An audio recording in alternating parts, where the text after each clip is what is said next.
V Smiley Jams captures the essence of Washington fruit in every jar. We went to the farm and the kitchen in order to learn how she made her product. Hey there, my name's V Smiley. I'm the owner of V Smiley Preserves. I make jam with honey in Seattle, Washington.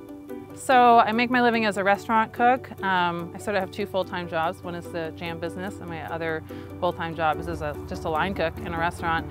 I make everything. I do everything with it. So I pick out the fruit, I prep all the fruit, I cook all the jam, and then I do all the labeling and all the selling. V takes the concept of being hands-on to the highest level. She even delivers her product to her customers in Seattle by bike. V, how would you describe your jams?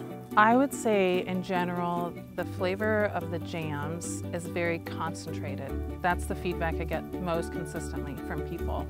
And the reasons for that are pretty simple in that I work in tiny batches, so I'm getting very few jars. I'm working in wide copper pans, and when you're working with honey, the jams just simply cook down a little bit further than they do with sugar because it doesn't have quite the thickening power that sugar does.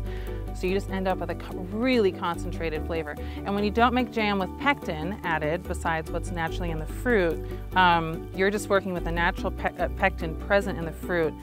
You are always going to end up with a more concentrated flavor, and then even more so when working with honey.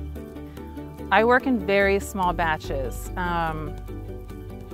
Probably the smallest size batch will produce 5-6 ounce jars, and the largest would be maybe 11 or 12. Wow, I guess small batches are why the quality is so high. Why do you sweeten with honey? Yeah, I know there's people out there making jam with honey, for sure, but you don't see it a lot. And it's mostly people working with sugar. It's inexpensive. Even organic sugar is far less expensive than working with honey. And I think some fruits taste really wonderful with honey. And I think there's some specific things that happen with flavor with honey rather than sugar, and my preserves are an exploration of that. Why don't you use pectin? I guess there's kind of like the tough girl part of me is just sort of proud to not use pectin. I mean, financially, it would be super smart for me to use pectin. I could probably triple my yields if I use pectin, which is a sobering thought. No shortcuts for you.